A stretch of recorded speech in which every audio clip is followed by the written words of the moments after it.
క్యాన్సర్లంటేనే ప్రమాదకరం, ప్రాణాంతకం. అయితే కొన్ని రకాల క్యాన్సర్లు ప్రమాదకరమైనవి, ప్రాణాంతకమైనవే కాదు, అత్యంత వేదనాభరితమైనవి కూడా. ఇందుకు కోలోరెక్టల్ క్యాన్సర్ ఒక చక్కటి ఉదాహరణ. పెద్దపేగులో ఆసన మార్గంలో క్యాన్సర్ కణితులు పురుడు పోసుకున్నప్పుడు వాటిని తొలగించడం, చికిత్స చేయటం అనేది చాలా కష్టసాధ్యమైన వ్యవహారం. అయితే పెద్దపేగులో ఆసన భాగంలో క్యాన్సర్ ఆనవాలను తొలి దశలోనే పసిగట్టి చికిత్స మొదలుపెడితే మంచి ఫలితం ఉంటుంది. పెద్దపేగులో క్యాన్సర్కు కారణాలు, పరిష్కార మార్గాల గురించి డాక్టర్ని అడిగి ఇప్పుడు తెలుసుకుందాం.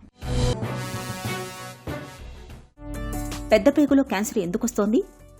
ముఖ్యంగా ఇప్పుడు మనం పాశ్చాత్య జీవనశైలికి మనం అలవాటు పడటం, అలాగనే వాళ్ళు తినే విధంగానే మన ఆహారపు అలవాట్లు మార్చుకోవటం, లైఫ్ స్టైల్ కూడా అలా మారిపోవటం వల్ల ఇండియాలో కూడా ఈ కాలన్ క్యాన్సర్స్ అనేవి చాలా ఎక్కువగా వస్తున్నది. దీనికి సంబంధించిన స్టడీస్లో ఒక పర్టికులర్ జెనెటిక్ కాజెస్ వల్ల వచ్చే కాలన్ క్యాన్సర్స్ ఏవైతే ఉంటాయో అవి ఎక్కడైనా కామన్ 5 to 10% కేసెస్లో genetic causes of colon cancer అంటామంటే అంటే ఒక మ్యుటేషన్ రావడం వల్ల ఫెమిలియల్ ఎడినోమాటోసిస్ పాలిపోసిస్ అనే ఒక కండిషను, అలాగనే familial non polyposis colorectal cancer అనేది రెండో కండిషన్, లించ్ సిండ్రోమ్ అంటాం, అలాగే ప్యూర్జెగ్గర్ సిండ్రోమ్ అంటాం. ఇలాంటి కొన్ని సిండ్రోమ్స్ వల్ల కోలన్ క్యాన్సర్స్ రావచ్చు. ఏంటంటే కోలన్ అంతా పాలిప్స్ రూపంలో ఒక గ్రేప్స్ లాగా కోలన్ అంతా ఫామ్ అయ్యి వాటిలోండి క్యాన్సర్ వస్తుంది. కండిషన్ని మనం పక్కన పెట్టేస్తే ఏ డైటరీ విధానం ఏదైతే మనం జీవన శైలిలో మన ఆహారపు అలవాట్లు ఉంటాయో అవి ముఖ్యంగా ఈ కోలన్ క్యాన్సర్ రావడానికి ముఖ్యమైన కారణాలు, ప్రధాన కారణాలుగా ఉన్నాయి.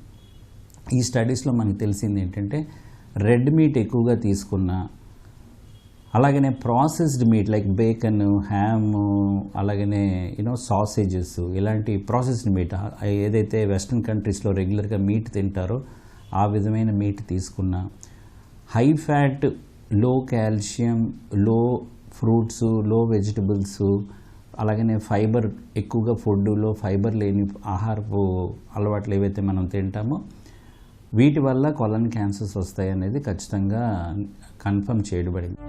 కోలన్ క్యాన్సర్ ముప్పు ఎవరికి ఎక్కువ? ముఖ్యంగా ఈ జెనెటిక్ కాజెస్, ఈ మ్యుటేషన్స్ ఉన్న ఫ్యామిలీస్లో ఈ క్యాన్సర్స్ వచ్చే అవకాశం ఉంటుంది. రెండోది ఇన్ఫ్లమేటరీ బవల్ డిజీజెస్ అని ఒక స్పెసిఫిక్ కండిషన్ ఉందంటే అల్సరేటివ్ కొలైటిస్, క్రాన్స్ డిజీజ్ అంటాం. Ulcerative colitis and Crohn's disease are chronic inflammatory conditions of the colon. ఈ వేళలో పర్టికులర్గా ఈ కోలన్ క్యాన్సర్స్ వచ్చే అవకాశాలు ఉంటాయి. అలాగనే ఇందాక డైటరీ ఫ్యాక్టర్స్ ఏవైతే నేను చెప్పానో ఆ డైటరీ ఫ్యాక్టర్స్ ఉన్నవాళ్ళు, అలాంటి ఆహారపు అలవాట్లు ఉన్న వాళ్ళకి క్యాన్సర్స్ అవి ఎక్కువగా వచ్చే అవకాశం ఉంటుంది. So familial causes, medical causes like inflammatory bowl diseases and ఈ లైఫ్ స్టైల్ ఫ్యాక్టర్స్, ఈ 3 ఫ్యాక్టర్స్ ఏమున్నా కానీ ఏజ్ కూడా పెరిగే అవకాశం, ఏజ్తో పాటు ఆ క్యాన్సర్స్ పెరిగే అవకాశం ఉంటుంది. కోలన్ క్యాన్సర్ లక్షణాలు ఎలా ఉంటాయి? కోలన్ క్యాన్సర్ లక్షణాలు ముఖ్యంగా స్టూల్స్లో బ్లడ్ పడటం, అంటే జీరలాగా ఉండొచ్చు, బ్లడ్ డైరెక్ట్గా పడవచ్చు కోలన్ క్యాన్సర్. అలాగనే అబ్స్ట్రక్షన్, కోలన్ క్యాన్సర్ వల్ల పేగు బ్లాక్ అవ్వటం వల్ల ఇంటెస్టినల్ అబ్స్ట్రక్షన్ వచ్చి క్యాన్సర్ బయటపడవచ్చు. అలాగనే కోలన్ క్యాన్సరు ట్యూమర్ పెర్ఫరేట్ అయిపోతే పేగు కన్నం పడి ఎమర్జెన్సీలో ఆ కోలన్ క్యాన్సర్ వల్ల ఎమర్జెన్సీ జరిగిందని తెలుసుకునే పరిస్థితి. సో అబ్స్ట్రక్షను, బ్లీడింగు, తర్వాత perforation, these are the most important. తర్వాత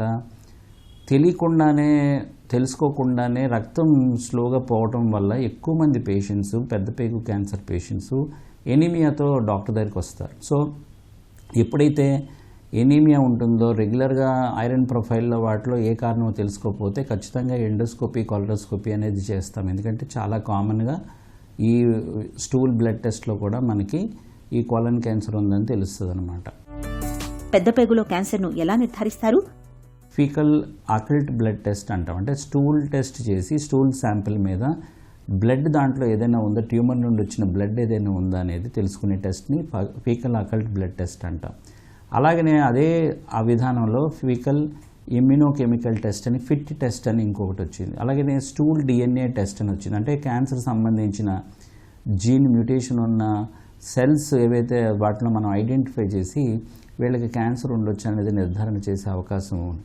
అలాగే ఈరోజు కొలనోస్కోపీ చేయకుండా వర్చువల్ కొలనోగ్రఫీ అంటాం. అంటే సిటీ స్కాన్ చేసి ఒక రకమైన టెక్నిక్తో కొలనోస్కోపీ చేసినంత ఎఫెక్టివ్గా సిటీ స్కాన్ ద్వారా కూడా సిటీ కొలనోగ్రఫీ అనే టెస్ట్ కూడా మనము ఈరోజు చేయించుకునే అవకాశాలు ఉన్నాయి. కోలన్ క్యాన్సర్కు చికిత్స ఎలా ఉంటుంది? ఏ భాగంలో ఈ క్యాన్సర్ వచ్చింది, తర్వాత ఏ స్టేజ్లో ఉంది, దీని తత్వం ఏంటో తెలుసుకుని ఆ రిజల్ట్స్ ఏవైతే ఉంటాయో వీటన్నిటి మీద ట్రీట్మెంట్ అనేది ఆధారపడి ఉంటుందన్నమాట.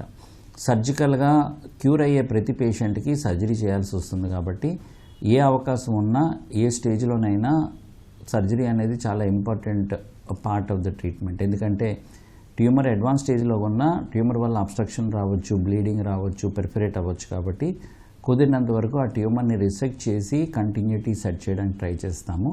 దీన్ని సర్జికల్ ఆంకాలజీలో కోలెక్టమీ అంటామన్నమాట.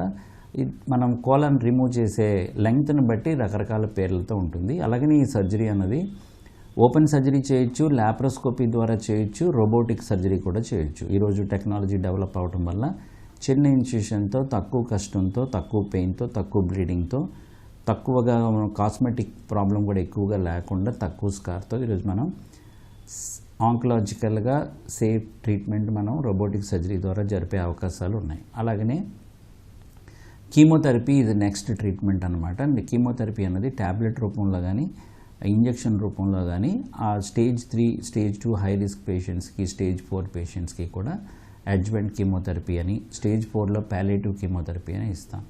అలాగనే రేడియోథెరపీ అనేది స్టాండర్డ్ ట్రీట్మెంట్ అయినా కానీ radiotherapy is not commonly used treatment modality అనమాట. కోలన్ క్యాన్సర్లో పెద్దగా రేడియోథెరపీ వాడటం జరగదు. ఓన్లీ రెక్టల్ క్యాన్సర్లో మాత్రమే రేడియోథెరపీ అనేది ఎక్కువగా వాడతాం. తర్వాత టార్గెటెడ్ థెరపీ, ఇమ్యూనోథెరపీ. ఆ జబ్బు తాలూకా బయాప్సీలో ఉన్న తత్వాన్ని బట్టి టార్గెటెడ్ థెరపీలు, ఇమ్యూనోథెరపీలు అనేవి మనం ఇవ్వటం జరుగుతూ ఉంటుంది. పర్టికులర్గా జెనెటిక్ డిజార్డర్స్ ఉన్నా, ఇన్ఫ్లమేటరీ బవల్ డిజీజెస్ ఉన్నా, మిగతా రిస్క్ ఫ్యాక్టర్స్ కంటిన్యూ అయినా కూడా మళ్ళీ ఇంకొక క్యాన్సర్ అదే పెద్ద పేగులో వేరే భాగంలో వచ్చే అవకాశాలు ఉన్నాయి. కాబట్టి ఈ కొలనోస్కోపీ అనేది రెగ్యులర్గా మనం ట్రీట్మెంట్ అయిన తర్వాత కూడా ఫాలోఅప్ కోసం చేస్తాం. పెద్ద పేగు క్యాన్సర్ను నివారించుకోవటం ఎలా? మనకున్న రిస్క్ ఫ్యాక్టర్స్ని బట్టి యావరేజ్ రిస్క్లో ఉన్నామా, హయ్యర్ రిస్క్లో ఉన్నామా, ఫ్యామిలీ హిస్టరీ ఉందా, మన ఫ్యామిలీలో ఇలాంటి జెనెటిక్ ప్రీడిస్పోజిషన్ ఉన్న కండిషన్స్లో ఎవరైనా ఉన్నారా, అలాగనే మనకి ఏదైనా ఇన్ఫ్లమేటరీ బవల్ డిజీజ్ ఏమైనా ఉందా అనేవాళ్ళు రెగ్యులర్గా వాళ్ళు గ్యాస్ట్రోఎంట్రాలజిస్ట్ గైడ్ చేసిన విధంగా మనం స్క్రీనింగ్ టెస్టులు చేయించుకొని ఆ క్యాన్సర్ మనకి వచ్చే ముందు వచ్చిన వెంటనే తెలుసుకునే అవకాశం ఉంటుంది. ప్రైమరీ ప్రివెన్షన్ అంటే లైఫ్ స్టైల్ మోడిఫికేషను, మనం తీసుకున్న డైట్లోని మోడిఫికేషను. ఎలా అంటే ఫైబర్ ఎక్కువగా ఉన్న ఫుడ్ తీసుకోవటం, ఫ్రూట్స్, వెజిటబుల్స్, యాంటీ ఆక్సిడెంట్స్ ఉన్న ఫుడ్ తీసుకోవటం, రెడ్ మీట్ ఎక్కువగా తినే అలవాటు ఉన్నవాడు రెడ్ మీట్ నుండి లీన్ మీట్కి మారిపోవటం, ఇలాంటివన్నీ కూడా ఈ డైటరీ మోడిఫికేషన్స్ చాలా important. Alcohol consumption is very important కాబట్టి అది తగ్గించుకోవాలి. రెండోది ఒబిసిటీ ఉంటే మాత్రం ఖచ్చితంగా వాళ్ళు రకరకాల విధానాలు వాడి వాళ్ళు బరువు ఖచ్చితంగా స్టాండర్డ్గా రికమెండెడ్ వెయిట్లో ఉన్నట్టు యాక్టివ్ లైఫ్ స్టైల్ అంటే సెడెంటరీ లైఫ్ కాకుండా యాక్టివ్ లైఫ్ స్టైల్లో ఉండే విధంగా వాళ్ళు మారితే మనం క్యాన్సర్ రాకుండా కాపాడుకోవచ్చు, తొలి దశలో గుర్తించవచ్చు. మల విసర్జన తీరుతెన్నుల్లో మార్పులు కనిపిస్తున్నప్పుడు, మలంలో తరచూ రక్తం పడుతున్నప్పుడు ఆలస్యం చేయకుండా వెంటనే క్యాన్సర్ను నిర్ధారించే కొలనోస్కోపీ చేయించుకోవాలి. ఇక పెద్ద పేగులో క్యాన్సర్ నివారణకు చక్కటి ఆహారపు అలవాట్లను పాటించాలి. మలబద్ధకం లేకుండా చూసుకోవాలి.